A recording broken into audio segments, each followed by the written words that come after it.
구약성경 921면에 있는 잠언 11장 1절부터 4절 말씀 같이 읽겠습니다. 속이는 저울은 여호와께서 위하시나 공평한 주는 그가 기뻐하시느니라. 교만이 오면 욕도 오거니와 겸손한 자에게는 지혜가 있느니라. 정직한 자의 성실은 자기를 인도하거니와 사악한 자의 배역은 자기를 망하게 하느니라. 재물은 진노하시는 날에 무익하나 공의는 죽음에서 건지느니라. 아멘. 여러분, 성경 말씀을 보면 예수님께서 말씀하신 이 달란트 비유의 이야기가 있습니다. 어떤 주인이 먼 길을 가면서 이 자기 종들에게 재산을 맡기고 이렇게 떠나게 됩니다. 한 종에게는 5달란트, 또 다른 종에게는 2달란트, 그리고 또 한 종에게는 1달란트를 이렇게 주었습니다.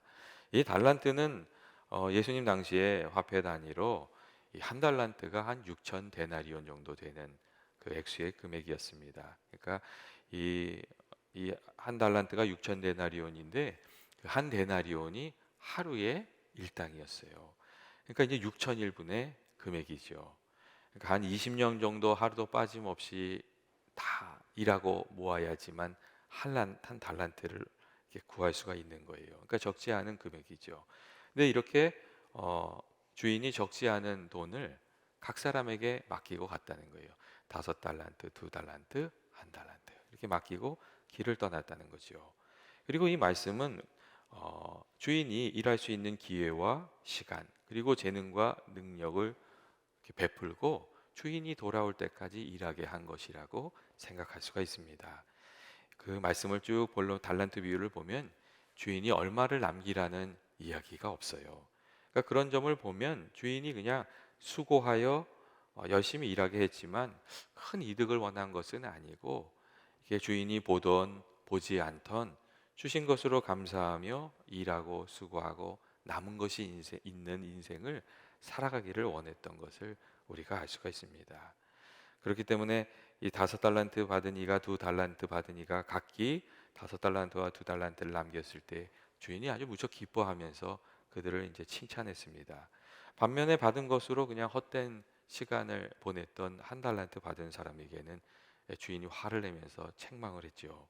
단순히 돈을 벌지 못했기 때문이 아니라 주인의 뜻을 왜곡하고 헛되이 원망하면서 시간을 보냈기 때문에 주인이 책망을 했습니다. 그런데 이 달란트 비유의 이야기는 오늘날 살아가는 사람들의 모습을 이렇게 보여주는 그런 이야기이기도 합니다.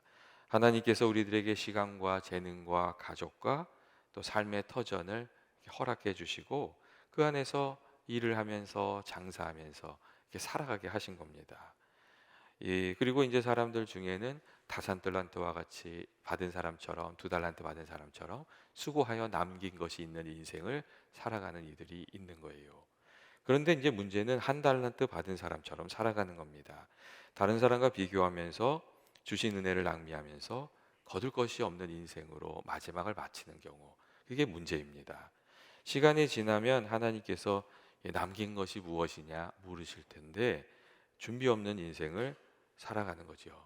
오늘 하루를 보낸 다음에 남긴 것이 무엇이냐, 올 한 해를 살아가면서 남긴 것이 무엇이냐, 그리고 한 인생을 살아가면서 남긴 것이 무엇이냐, 이게 물으시는 때가 찾아오는데 그 적절한 대답을 준비하지 않으면서 살아가는 일이 일어난다는 겁니다. 교회 여러분, 우리가 받은 것으로 남긴 것이 있는 삶을 살아가는 방법은 어디에 있습니까? 그 첫째는 주신 은혜를 감사하면서 주신 것으로 부지런히 일하면서 살아가는 것이라고 생각합니다.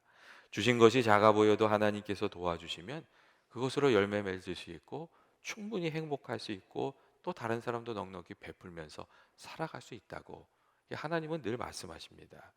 양치기 목동인 다윗이 처음엔 가진 것이 적었지요. 하지만 시간이 지날수록 하나님이 도와주시니까 그가 점점 힘있게 되었던 것을 우리가 알 수가 있거든요. 이 하나님께서 세워놓으신 심고 거두는 원리가 사실 그렇습니다. 그 안에 풍성함의 원리가 있어요. 무엇이든지 정성껏 귀하게 그 씨앗을 심으면 그것보다 훨씬 많은 것을 거두게 하시는 것. 그게 사실 심고 거두는 하나님의 원리에 담겨져 있는 풍성함입니다. 하나님께서 작은 것을 주시는 것 같지만 그것으로 넉넉히 누리면서 살아가게 하시려고 하시는 거죠. 그리고 이렇게 심고 거두는 문제는 너무 늦은 때도 없습니다. 사실 모세가 80세에 하나님의 부르심을 받았잖아요. 그래도 이스라엘 역사상에서 가장 존경받는 사람이 되었거든요. 이 하나님 뜻대로 살아가려고 선한 씨앗을 뿌리고 심으면서 살아가면, 주신 것으로 장사하면서 살아가면 좋은 것을 거두게 해주시는 때가 찾아온다는 것이죠. 그런데 우리가 이게 주신 것으로 나누고 베풀면서 심지를 않는 거예요. 여러분, 심는다는 것, 장사한다는 것은 어떤 것이겠어요? 하나님께 기도하는 것도 여러분 심는 것이고, 나누는 것도 심는 것이고, 섬기는 것도 심는 겁니다. 나를 위해서 기도하는 것도 심는 것이고, 다른 사람을 위해서, 교회를 위해서 심는 것은 더 넉넉히 심는 것이 되는 것이지요. 그리고 그렇게 심다 보면 하나님께서 남은 것이 있는 인생이 되게 해주시는 거죠. 오른손이 한 일을 왼손이 모르게 섬기고 나누는 것은 더 귀하게 심고 거두는 길을 살아가는 겁니다. 그리고 하나님 앞에서 거두린 것이 있는 인생이 되는 것이죠. 감사함으로 우리가 심으면서 살아가고 있는가? 우리가 늘 그것을 좀 이렇게 살펴봐야 되는 것 같습니다. 또한 거둘 것이 있는 인생이 되려면 이게 정직해야 한다고 오늘 말씀이 우리에게 얘기해 주고 있습니다. 오늘 말씀을 보면 속이는 저울은 여호와께서 미워하시나 공평한 주는 그가 기뻐하시니라, 그렇게 말씀하고 있습니다. 여러분, 속이는 주가 말하는 것이 무엇이겠어요? 거짓을 행하는 것을 말하는 것이죠.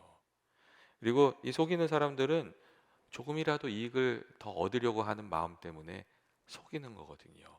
그런데 이게 속이고 나면 나중에 크게 잃는다는 것을 우리가 알게 되잖아요. 신문에서 다들 보셨겠지만 일본에서 그 방사능 오염수 막 배출하면서 문제가 생겼을 때 한국에 있는 수산시장에서 일본에서 온 건데 국산이라고 써서 붙였다가 걸렸거든요. 그러니까 사람들의 그 이미지가 아주 나빠져서 아예 수산시장을 사람들이 안 가게 돼 버렸어요. 그래서 다 같이 망하게 되는 거였죠. 지금은 좀 나아졌다고 하는데 이 거짓 때문에 일어나는 일들이 그렇게 큰 것 같습니다. 여러분, 무슨 일이든 마지막에 열매가 좋고 남는 잔사가 되려면 거기에 진실함이 있어지지 거짓됨이 끼어들면 안 됩니다. 여러분, 이 사람과의 관계에도 거짓이 들어오면 그게 문제가 생기잖아요. 여러분, 연구하는 데에도 거짓이 들어오면 그게 나중에 아무것도 아니게 되거든요. 그리고 장사하는 문제도 거짓이 들어오면 남는 장사가 나중에는 안 되거든요. 심지어 하나님과의 관계에도 거기에 늘 진실함이 있어야지 외식하는 게 들어오면 그 문제가 생기잖아요. 예수님께서 이 믿음 생활하는데 외식하는 것을 그렇게 싫어하셨거든요. 작은 것을 하더라도 진심을 담아서 하나님께 하기를 원하셨죠. 그래서 이제 정말 인생이 남는 장사가 되려면 진실하게 살아야 되는 거구나. 이걸 성경이 우리들에게 가르쳐주고 있습니다. 특별히 4절 말씀을 보면 이런 말씀이 있어요. 재물은 진노하시는 날에 무익하나 고기는 죽음에서 건지느니라 하는 그런 말씀이 있습니다. 하나님께서 인생 평가를 하시는데 재물이 기준이 아니라고, 하나님의 평가는 늘 공의에 있는 것이라고 이제 그렇게 말씀하고 있는 겁니다. 그런데 우리가 이 의로움을, 공의를 너무 가볍게 생각하면서 살아가는 것은 아닌가, 그렇게 생각하게 됩니다. 이 탈무드에 보면 어떤 사람에게 이게 왕이 전령을 보내서 궁궐에 돌아오라고 청하는 얘기가 있어요. 그러니까 갑자기 왕이 너 궁궐로 들어와. 그러니까 이 사람이 겁이 난 거예요. 그래서 누구하고 같이 가면 좋을까? 이 생각을 하다가 가장 친하게 지냈던 첫 번째 친구한테 가서 갑자기 왕이 궁궐로 들어오는데 같이 가줄 수 있겠냐고. 그러니까 첫 번째 친구가 딱 잘라서 못 가겠다고 그러더래요. 그래가지고 두 번째 친구한테 그래도 친하게 지냈어. 그런 친구한테 가가지고 왕이 이렇게 갑자기 들어오라고 하는데 같이 가주겠냐 그러니까 두 번째 친구는 그러더래요. 내가 같이 가주기는 할 텐데 성문까지만 같이 가고 고 이상은 못 같이 가겠다고 그렇게 얘기하더래요. 그래서 할 수 없이 그동안 사실 뭐 그렇게 귀하게 생각하지도 않고 친하지도 않았던 친구한테 가서 부탁을 했다는 거예요. 왕이 갑자기 들어오려는데 같이 가줄 수 있겠냐고 그랬더니 그 세 번째 친구가 그렇게 얘기하더랍니다. 내가 끝까지 자네하고 동행해 주겠다고. 그리고 왕에게 가서 자네가 얼마나 좋은 사람인지를 잘 말씀드려 주겠다고 그렇게 얘기를 했대요. 그리고 이 탈무드는 결론을 어떻게 내고 있냐면 그, 그 사람이 찾아갔던 첫 번째 친구는 재물이고, 그리고 두 번째 친구는 가족이고, 그리고 마지막 친구는 그 사람이 살아오면서 쌓아오는 선행이라고. 인생의 마지막까지 같이 가주는 친구는 우리가 이렇게 세상에 심은 귀한 사랑과 섬김의 열매라고, 이제 그런 이야기를 해주고 있습니다. 여러분, 한 달란트 받은 사람의 이야기에 마음을 쓰면 하나님께서 책망하시기 위해서 달란트를 나눠주신 것만 같이 그렇게 성경이 읽혀집니다. 하지만 이 달란트 비유의 큰 뜻은 그렇지가 않아요. 하나님께서 은혜를 주셔서 그 은혜 가운데 남은 것이 있는 인생, 나눈 것이 있는 인생, 쌓은 것이 있는 인생을 복되게 살아가려고 하시는 그런 하나님의 뜻이 있습니다. 그리고 우리들의 삶에 늘 남은 것이 있어야 한다고 그렇게 말씀하십니다. 여러분, 올 한 해 저희가 어떤 열매를 거두면서 살아가면 좋겠습니까? 하나님께서 우리에게 주신 것으로 감사하고 그 감사의 열매를 맺고 그것으로 또 선한 씨앗을 많이 뿌려서 기도의 씨앗도 많이 뿌리고 나눔의 씨앗도 많이 뿌리고 섬김의 씨앗도 많이 뿌리고 또 예배의 씨앗도 많이 뿌려서 이게 하나님 보시기에 남은 것이 넉넉한 그런 삶이 되시기를 주의 이름으로 축원드립니다. 제가 예전에 토마토 농사를 한번 해본 적이 있어요. 근데 토마토 농사를 하고서는 깨달은 게 있어요. 아, 얘 하나가 땅에 심겨지면 얼마나 풍성하게 많이 맺힐 수가 있는지 그걸 깨달은 적이 있어요. 하나님께서 주신 것을 감사로 받고 그것으로 심어서 넉넉히 올 한 해 풍성히 거두시는 저와 여러분 되시길 주의 이름으로 축원드립니다. 같이 기도하시겠습니다.